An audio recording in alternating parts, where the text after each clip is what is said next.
everyone. We are back for another session about juicing, and this is juicing for beginners. Or maybe if you're not a beginner and you just like to juice and you want to learn more about juicing, well, welcome.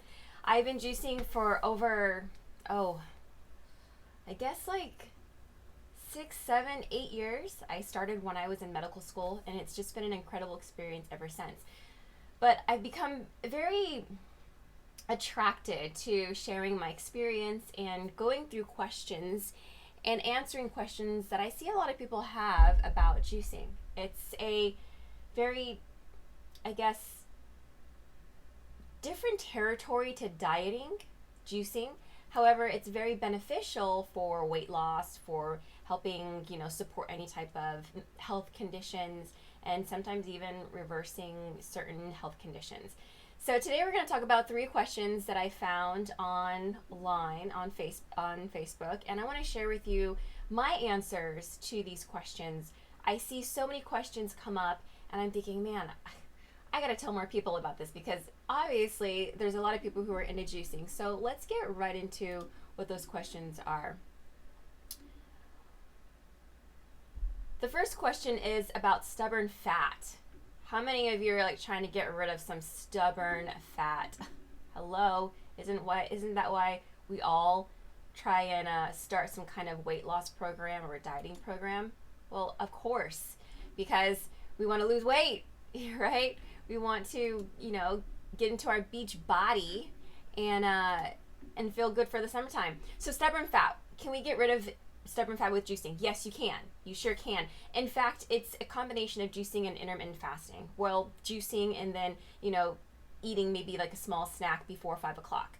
We have to kind of like trick the body into thinking that, okay, it's going to get food. So you can kind of like go through that bell curve, kind of, you gotta cheat at something different to do. I'm trying to make this easy to understand.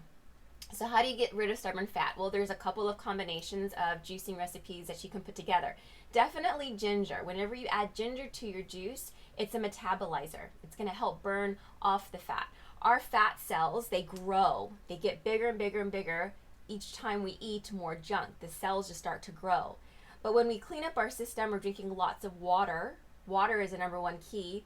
A half an ounce of water per pound of body weight is recommended for everyone, okay? A half an ounce of water per pound of body weight. What that does is it's going to flush out the cellular structure. And then the juice is going to come in, and the body's going to metabolize it and take the nutrients from it and start cleaning out the cells. And eventually the cells start to grow smaller and smaller and smaller, and they get back down to normal size. And that's melting the fat. That's getting rid of all of the junk that you don't need that's in the cellular structure. And this comes out in your urine. It comes out in your waste. And that's what we want. So it doesn't matter if you've got stubborn fat, belly fat, a little bit of fat, a lot of fat. You can melt this fat away. But it takes time and consistency. It's not something you can do for like a couple of weeks, a couple of months. This becomes a lifestyle. So I highly recommend that, if you're going to approach this, really start taking some time and investing in, what kind of juicer you want to get, looking at the kind of recipes you're going to make, the kind of recipes for your health condition, for weight loss. Another ingredient that's great for getting rid of stubborn fat is grapefruit.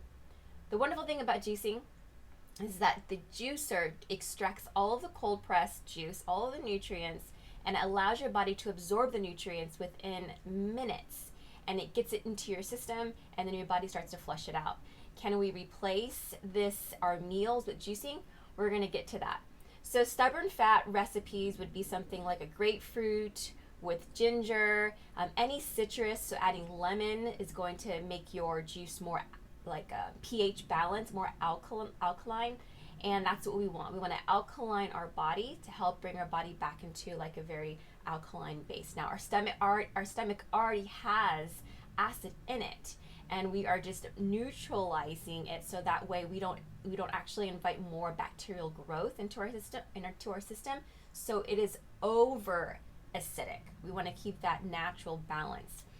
There are many recipes for stubborn fat, so if you're looking for something in particular, maybe you don't like grapefruit, send me a direct message and I will share with you some more recipes. I'll send you a screenshot of what you can start out with.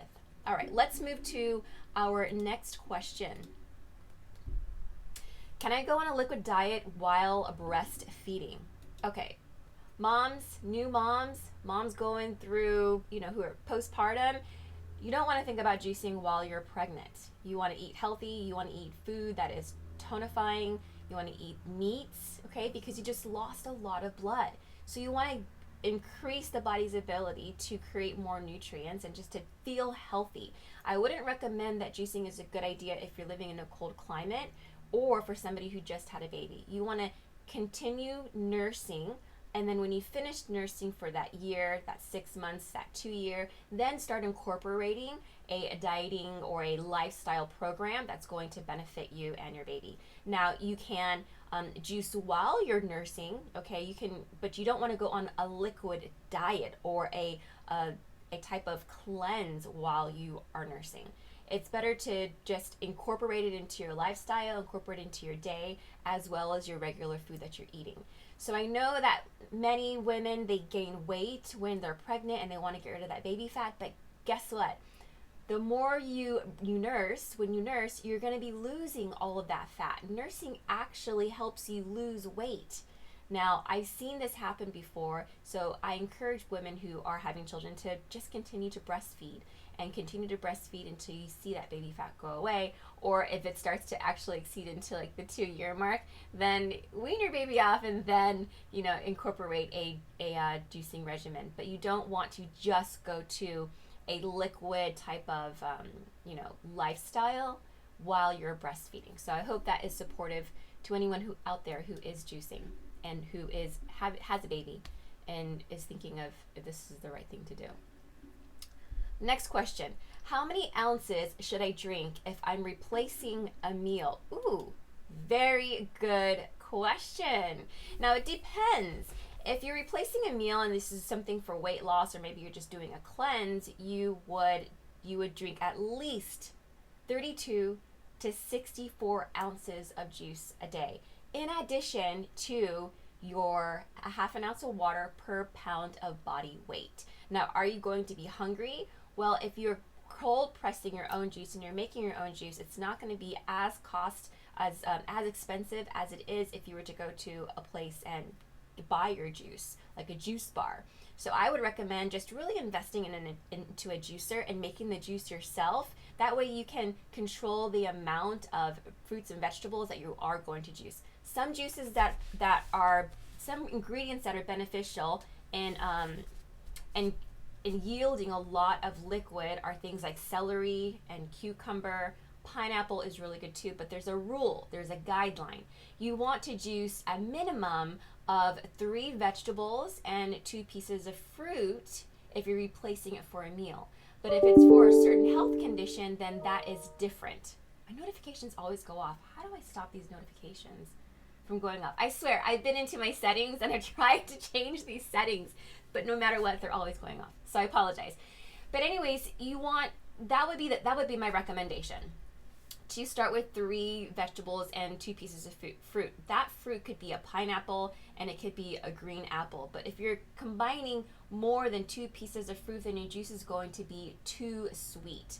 Especially for those who are diabetic or are borderline diabetic, we want to bring those A1C levels down. And in order to do that, we have to decrease the amount of juicy or sweet fruits and incorporate more savory, more vegetables, more things that are going to be more water soluble. Okay, so that's what I would recommend. 32 ounces to 64 ounces is enough to give you a full belly. You probably won't be hungry after that. You'll be very satisfied. There's plenty of energy resource, glucose in the fruits and vegetables to keep you going. If you do feel lightheaded or you're feeling a little nausea, drink a lot of water, okay? If you feel that you can't make it past the day or you can't make it into the next day or past 3 days while you're juicing, then that's because you're not used to it. Your body's not used to it. So approach a juicing lifestyle on the weekend when you don't have a whole lot going on and you can just rest, or have a small meal or snack before 5 o'clock and incorporate intermittent fasting. So basically you're doing a juice fast. There's juice fast, water fast, there's fasting from food, there's dry fast, there's all sorts of fasting. but you want to make sure that when you're doing your fast, you're doing it in a smart way. Everyone's different, and going out and deciding on doing a juicing lifestyle for 30 days straight, not having any kind of food and never having approached juicing before in your life is not a great idea. You want to start out slow and build your way to it. How much weight can you lose? Well, you can lose up to 100 pounds in maybe even up to 7-8 months, maybe 9 months. That is a very natural way and a very healthy way to lose weight if you are unable to work out because the weight is too heavy on your knees and on your body. So you can still lose weight, and then when you get to a comfortable place in your weight where you can start walking more, maybe doing a little bit of TRX or doing some kettlebell classes, then you're going to find that it's going to be easier to move because you've actually spent that time cleaning up your system, getting rid of the toxicity, losing some weight, and then starting in an exercise regimen or routine after you have lost the weight, because now it's not so detrimental on your knees or on your ankles or even on your back, and it'll be more enjoyable to actually cleanse your system, juice, lose the weight, and then incorporate an exercise routine. Okay, so I hope that was beneficial for a lot of you who are watching. I love doing these broadcasts. I love educating you on juicing. I'm going to leave a link here in the comment section to our 3-day monthly juice cleanse. It's something that I've been raving about for a long time now. So if you're interested in knowing how else you can cleanse your system, we have an abundance, a plethora of information, of links and information about how you can clean up your system. And you can do it for 3 days, which is just trying out the experience with guided information. You do got to do your homework. We do guide you, and seeing if this is for you.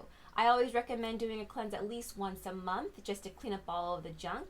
It's also a great time to just kind of wind down from the other activities in your home and in your work life, to spend that 3 days in quality time just thinking about yourself and your life and your health. So thanks so much for joining me, and I look forward to seeing you tomorrow for another part on juicing for beginners and answering some questions. If you have questions, leave them here in the comment section, and I'll be sure to get to them as soon as I can. Thanks everyone, and have a great day.